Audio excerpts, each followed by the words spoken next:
Yeah, it's going. Okay, so we're talking about Standard 7. Yes. So, this is planning for instruction. Which we weren't like watching you plan for instruction, but we could tell how you plan for instruction by what you were doing. And you use that activity that you're doing with the kids to plan for instruction later. Yeah, so I was looking at where they were kind of at and getting kind of a rough idea based on the data and documentation that I already had. Yes. So I knew that we were struggling with, there was just some gaps, like Q was one, P, and then some of the kids were getting like, lowercase and uppercase letters mixed up. So I wanted to focus on like, look at the big letter, the uppercase letter, and then find that one. And there was a mix of all of the letters, obviously. It was a big mess on the table, but it was a mix of the upper and lowercase. So find the big one. And they did great finding the uppercase letters.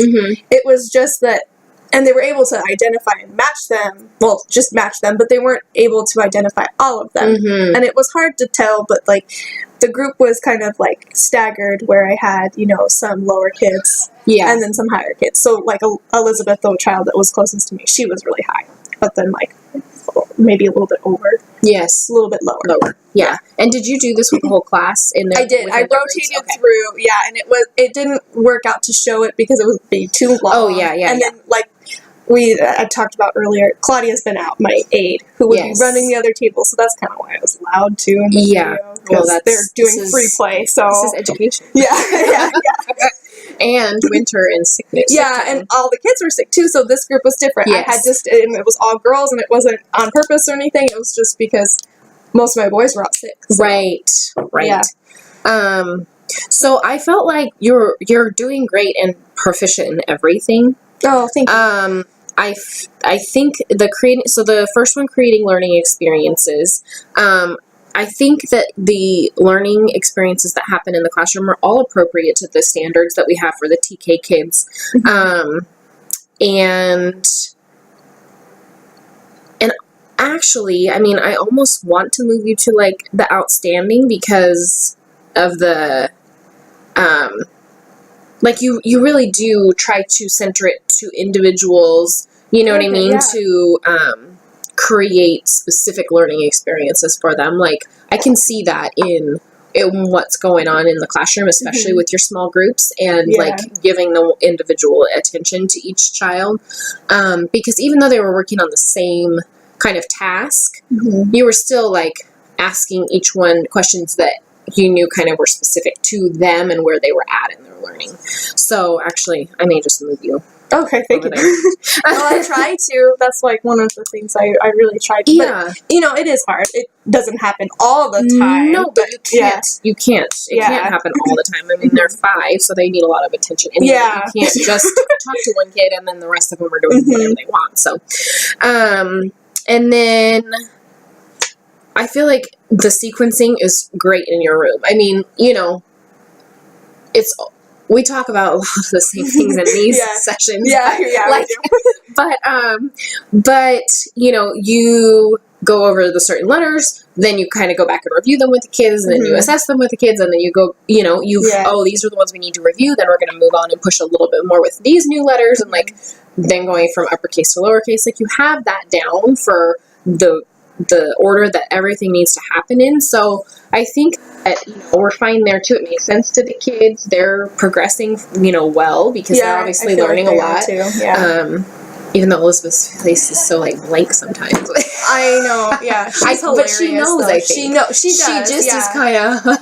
She just needs like a lot of processing time. Like, some kids just need to just sit there and just stare. Totally. Yeah. And you can tell, like, because I was reading recently that, like, if you look, I can't remember which, it's either right or left, but if you look up, that's like your body trying to help your brain. And she does that all the time. And I was like, yes, and that's so cool. She is that little movie body too. Like, so it makes sense. Yeah, she definitely needs to just move. Yeah.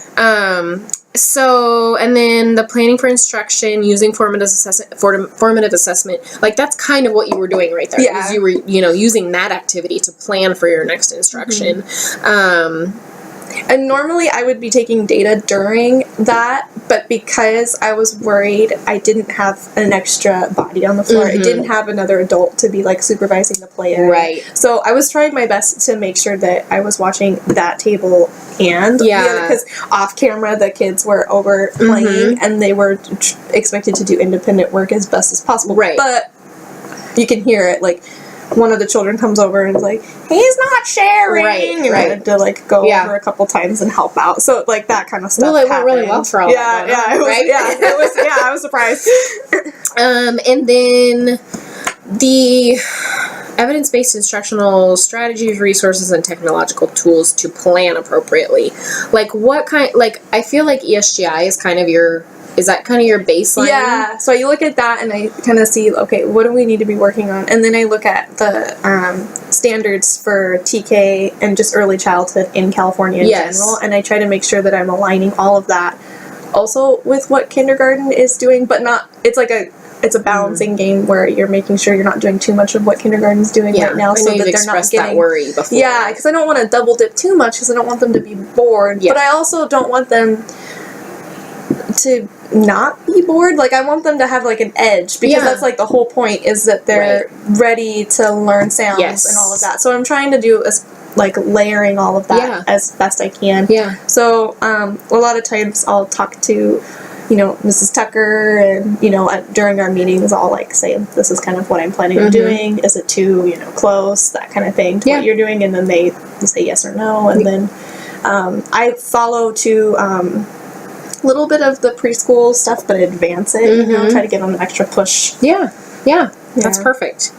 And then I feel the adjustments to lesson plans, like you're kind of doing that all the time. Yeah, especially because we have so many children that are learning English. I really feel like that really pushes me to make sure that I'm showing like visuals and using sign language, because I think it helps, even though I've read weird things about that, but it does help or it doesn't. But I feel like it works, because if they don't understand sit down, this is a very clear sign, like, to me, or I'll point, like, okay, sit down, or I have a picture too, or what? Exactly. So I have lots of those kind of things too. So I think we're totally on the right track. Okay. I didn't bring the next standard either to see what that is, but we're not very far away from the end, are we? No, we're very close, I don't remember. I was looking at it last night, because I was planning, but I think that it'll be fairly easy to, like, implement this next one. Yeah, cool. I think it's more, like, it's more on the professional side, because I think all of the senators are slowly getting towards, like, that teacher, professionalism, and making sure you're applying this type of stuff into the classroom. Yeah. Okay. Awesome. All right. Well, thank you. Good. Yeah.